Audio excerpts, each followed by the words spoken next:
October 24th, 1944. USS Essex, Philippine Sea. The radar screen shows 60-plus aircraft inbound, Japanese, 20 minutes out. The carrier's fighters are already deployed. Most are on strike missions against the Japanese fleet. Only 7 Hellcats available to scramble. Commander David McCampbell runs to his fighter. His fuel tanks are only partially filled. There wasn't time for more. He should stay on deck. Wait for the next launch. But 60 enemy planes are closing on 4 American carriers, and there's no time. McCampbell takes off with his wingman, Ensign Roy Rushing. 5 other pilots head for the bomber formation. That leaves McCampbell and Rushing to intercept the fighters. 2 American Hellcats versus 40 Japanese Zeros and Oscars. The worst odds in naval aviation history. 90 minutes later, McCampbell lands on Fumes. His engine dies as his tailhook catches the arresting wire. The ordnance crew checks his guns. 2 bullets remaining, out of 2,400 rounds. His gun camera film confirms 9 kills, 7 Zeros, 2 Oscars, in a single mission. The American single-mission combat record, a record that still stands 80 years later. Ensign Rushing shot down 6. Between them, 15 Japanese aircraft destroyed. The remaining enemy fighters scattered. The attack on the American fleet broken up. 0 damage to any American carrier.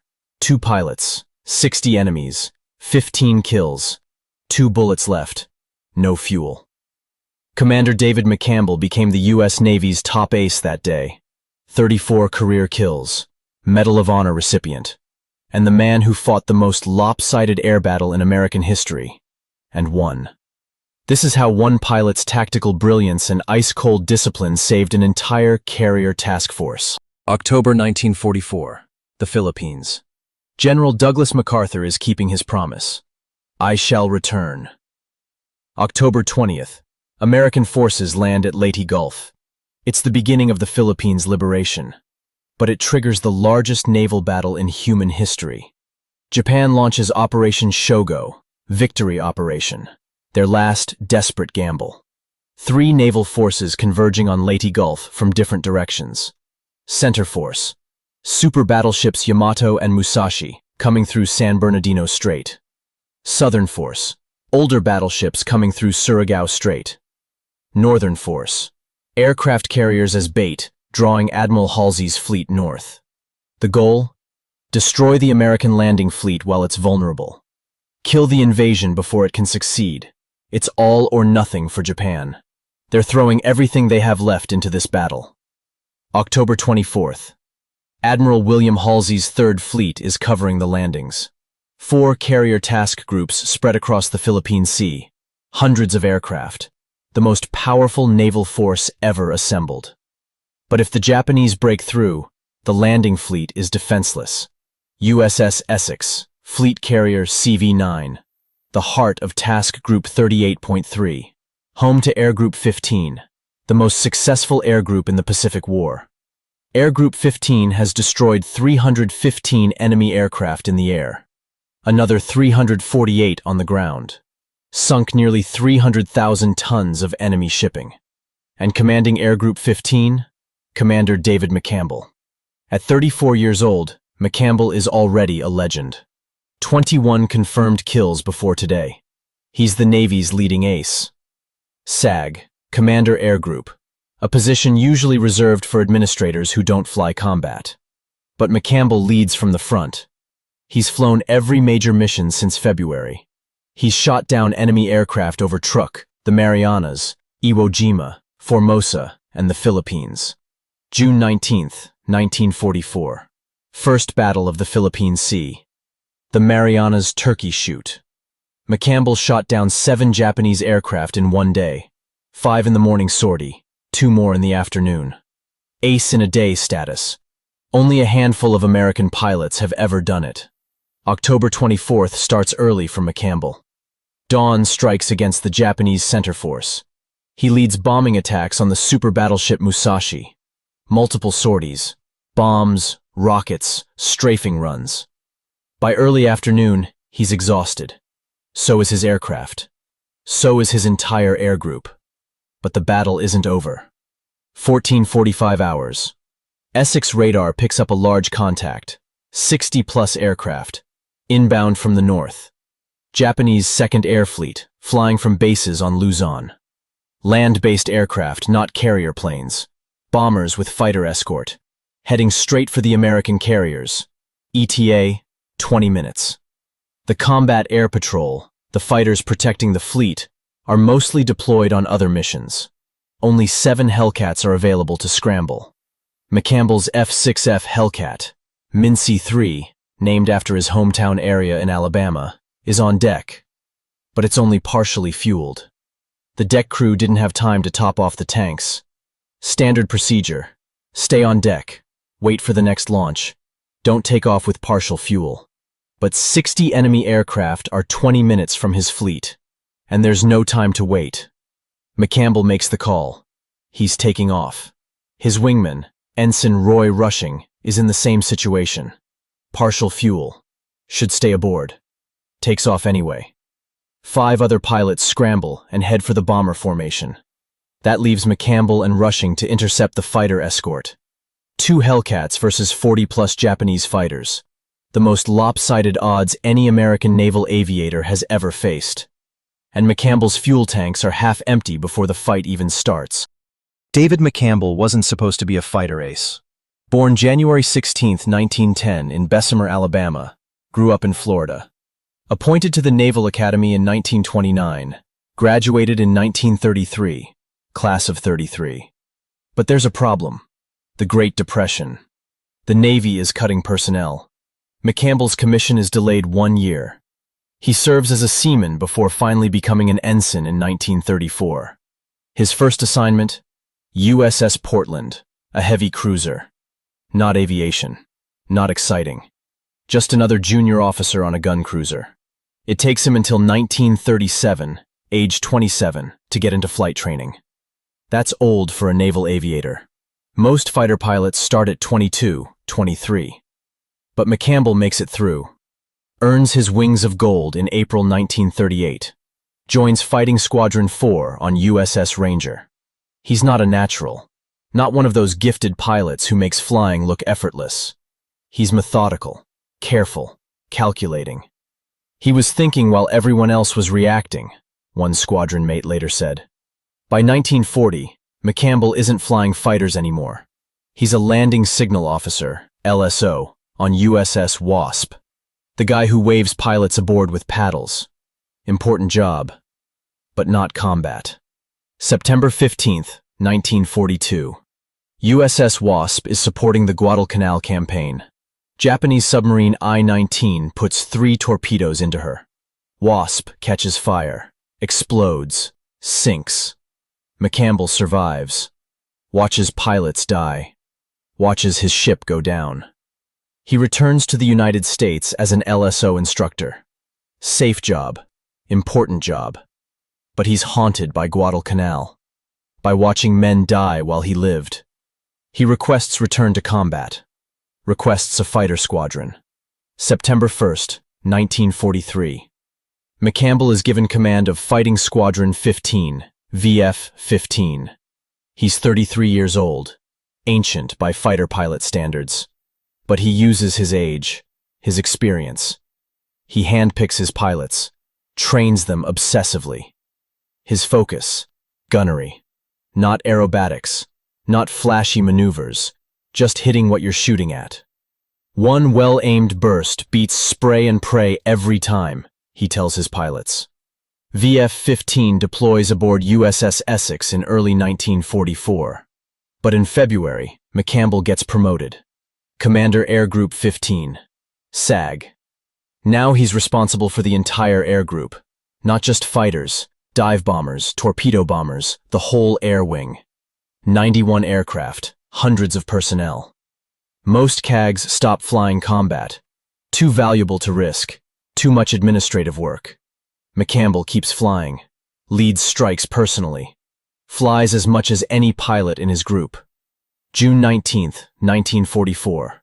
First Battle of the Philippine Sea. The Japanese launch a massive carrier strike. 240 aircraft attacking the American fleet. McCampbell scrambles with VF-15. Morning sortie, he shoots down 5 Japanese dive bombers. Lands, refuels, rearms. Afternoon sortie, 2 more kills. Zeros this time. 7 kills in one day. Ace in a day. But McCampbell doesn't celebrate, doesn't brag, just files his combat report and goes to the ready room to debrief his pilots. His philosophy is simple. Patience wins dogfights. Don't chase. Let them come to you. Maintain altitude advantage. Conserve ammunition. 1 good shot beats 10 wild ones. Stay with your wingman. Never get slow. And the Grumman F-6F Hellcat makes his philosophy possible. The Hellcat is a war winner. Rugged, reliable, forgiving of mistakes, fast in a dive, good in a climb. 6 50 caliber machine guns with 2,400 rounds total, 400 rounds per gun. It's not as maneuverable as a Zero, but McCampbell doesn't dogfight. He boom and zooms, dive, shoot, climb, use speed and altitude, not turning. By October 24, 1944, McCampbell has 21 confirmed kills. He's the Navy's top ace. His air group is the most successful in the fleet, and he's about to fight the most lopsided air battle in American history. 15:15 hours, October 24, 1944. McCampbell and Rushing climb hard, full throttle, 25,000 feet. They need altitude. Altitude is life in a fighter. Below them, at 18,000 feet, the Japanese formation. 40 fighters, Zeros and Oscars, escorting 20 bombers. McCampbell keys his radio. Roy, stay with me. We're going after the fighters. Rushing. Roger. 2 Hellcats, 40 enemy fighters. The math is insane. But McCampbell has a plan, and the plan depends on one thing: altitude advantage. He's not attacking the whole formation. He's picking off stragglers. Hit and run from above. Dive, shoot, climb back up. Use speed and energy, not turning. The Japanese are flying in formation. Disciplined. Professional. But they're at 18,000 feet. McCampbell is at 25,000. 7,000 feet of altitude equals energy. Energy equals speed. Speed equals survival. 15-20 hours. First pass. McCampbell. I'll take right. You take left. They dive. Full throttle. Screaming down from 25,000 feet. Rushing. Targets a Zero on the left side of the formation. McCampbell targets one on the right. Both open fire at 300 yards. Deflection shooting. Leading the target. Predicting where it'll be. Rushing's Zero explodes. McCampbell's Zero disintegrates. Wings shearing off. Trailing fire. 2 kills. 5 seconds of combat. McCampbell and Rushing zoom back up to altitude. The Hellcat's powerful R-2800 engine claws for height. Below them, the Japanese formation is confused. Where did those Hellcats come from? They try to follow, can't catch them. Zeros are magnificent turning fighters, but in a climb, the Hellcat is faster. McCampbell and Rushing are already back at 25,000 feet, setting up for another pass. 15-25 hours. Second pass. Same tactic. Dive from above. Pick off stragglers. Shoot. Climb. McCampbell gets another Zero. Rushing damages one. Probable kill. Zoom climb. Back to altitude. The Japanese are starting to react. Some fighters breaking formation, trying to climb and intercept. Others staying with the bombers. But the formation cohesion is cracking. 15-30 hours. Third pass. McCampbell is talking constantly, coordinating with Rushing. Next one on the right. I'm going left, you go right. Pull out, you got him. Perfect wingman discipline. They're not fighting as individuals, they're fighting as a team. Third pass. McCampbell gets his 3rd kill, an Oscar. Rushing gets his 2nd confirmed. 5 kills total. 10 more minutes of combat. The Japanese bombers are jettisoning their bombs. They came to attack the American carriers, but they're too busy surviving to complete their mission. Some are diving for the deck. Some are fleeing north. The attack is falling apart. But 40 Japanese fighters are still up here, and McCampbell isn't done. 1540 hours. McCampbell checks his fuel gauge. Half tank. He should break off. Head back to Essex. He's already exceeded his fuel margin. But the Japanese are still a threat to the fleet. Every enemy he shoots down is one less attacking the carriers. He keeps fighting. Fourth pass, fifth pass, sixth pass. The pattern repeats. Dive, shoot, climb. McCampbell's gunnery is surgical. Short bursts. 2-3 seconds. Hits every time. He's not spraying bullets. He's putting them exactly where they need to go. 1545 hours. McCampbell's sixth kill. An Oscar this time. Wings fold up, plane tumbles. Rushing gets his fourth. The Japanese formation is now completely scattered. Individual fighters fleeing in all directions. The coordinated attack on the American fleet. Destroyed. But McCampbell keeps hunting. 1550 hours. Seventh kill. A 0. Explodes in a fireball. Rushing gets his fifth. McCampbell checks his fuel gauge again. Quarter tank. Warning light on. Rushing's fuel is also critical. McCampbell. 2 more passes. He's committed now. Mission over survival. 1600 hours. The Japanese are fleeing north, running for Luzon.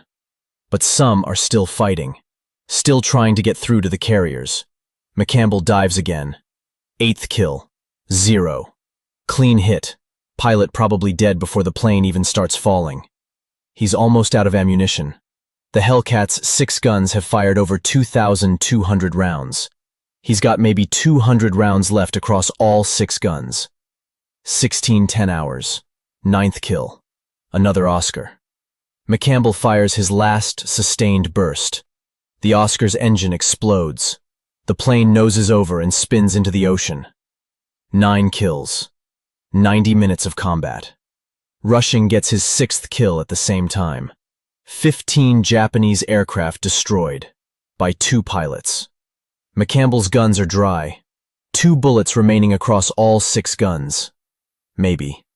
Could be 0. His fuel gauge is on empty. The red warning light is steady. 80 miles to USS Essex. He radios. Roy, we gotta go. Now. 1615 hours. October 24th, 1944. McCampbell and Rushing turn south. Toward the fleet, 80 miles away.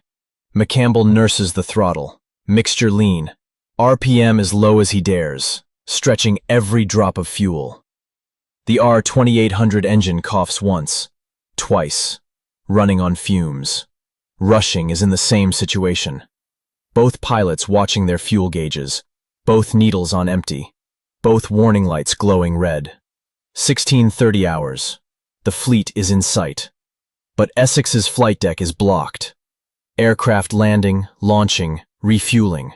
Organized chaos. The deck crew waves them off. No space to land. McCampbell can't wait. Neither can Rushing. Their engines are going to die any second.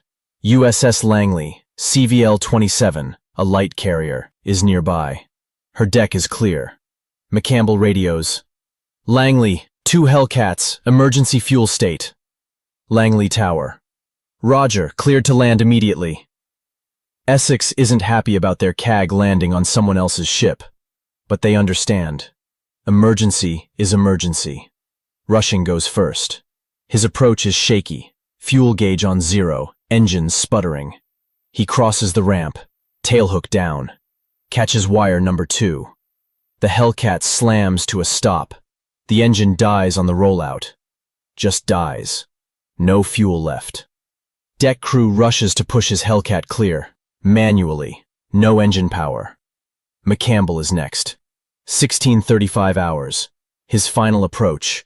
Fuel gauge, empty. Engine, running rough. Misfiring.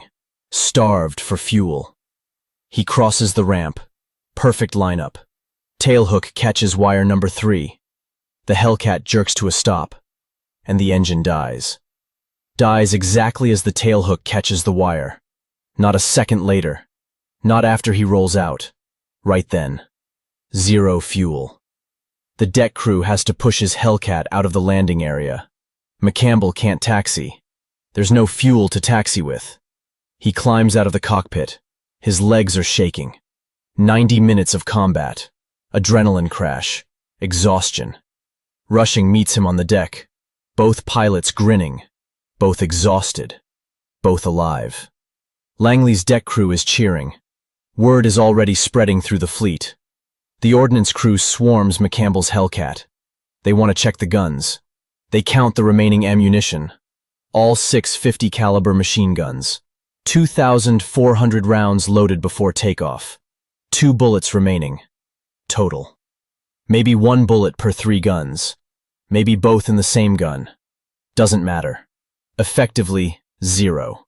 If one more Japanese fighter had appeared, McCampbell would have been defenseless.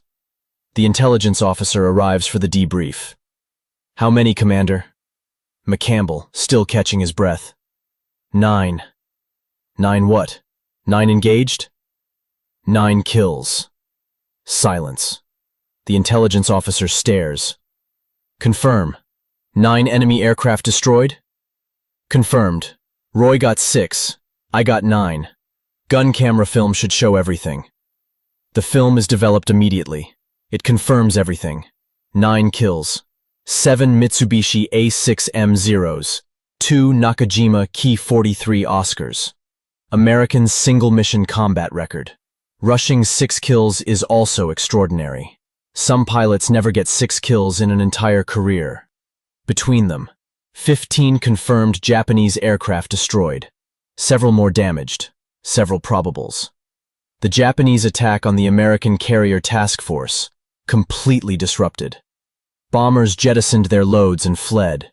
Fighters scattered. 0 damage to any American carrier. 2 pilots saved the fleet.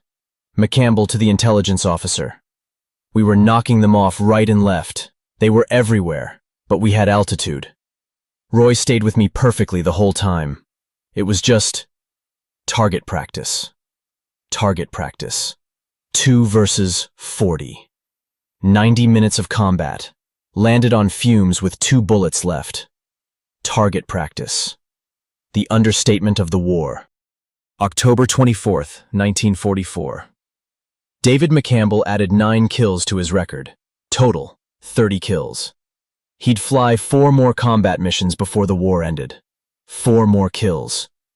Final total, 34. The United States Navy's all-time leading ace. 34 confirmed kills. Every single one over the Pacific. Every single one from a carrier. January 10th, 1945. White House. President Franklin Delano Roosevelt presents Commander David McCampbell with the Medal of Honor. The citation covers 2 actions. June 19, 1944. 7 kills during the Marianas Turkey Shoot. October 24, 1944. 9 kills at Leyte Gulf. The citation reads, "For conspicuous gallantry and intrepidity at the risk of his life above and beyond the call of duty. Fighting desperately but with superb skill against such overwhelming air power, he shot down 9 Japanese planes and, completely disorganizing the enemy group, forced the remainder to abandon the attack before a single aircraft could reach the fleet." McCampbell is the only fast carrier fighter pilot to receive the Medal of Honor for aerial combat in World War II. The records speak for themselves. 9 kills in a single mission. American record. Still stands. 34 career kills. Navy record. Still stands. Only pilot to achieve ace in a day status twice. June 19th, 7 kills. October 24th, 9 kills. Air Group 15 under his command. 315 aerial victories. 348 enemy aircraft destroyed on the ground. 296,500 tons of enemy shipping sunk. The most successful air group in the Pacific War. Why did McCampbell succeed when so many others failed? Patience. Discipline. Gunnery skill. He didn't waste ammunition. Didn't take unnecessary risks. Maintained altitude advantage. Coordinated with his wingman. Tactical brilliance over raw aggression. And the Grumman F-6F Hellcat made it possible. The Hellcat dominated the Pacific from 1943 to 1945. 5,156 enemy aircraft destroyed. 19:1 kill ratio. 75% of all Japanese naval aircraft losses came from Hellcats. McCampbell and the Hellcat. The perfect combination. Post-war, McCampbell continued serving. 31 years total service. Executive Officer USS Franklin D. Roosevelt, a supercarrier named after the president who gave him his medal. Commanding Officer USS Bon Homme Richard, another carrier, named after John Paul Jones's ship. Retired 1964 as captain. Settled in Florida. Died June 30th, 1996, age 86.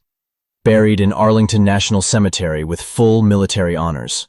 In 2002, the Navy commissioned USS McCampbell, DDG-85, an Arleigh Burke-class destroyer. Ship's motto, Ace of Aces. USS McCampbell is still in service today, still carrying his name, still representing what he stood for: excellence, discipline, and courage. The comparisons are inevitable.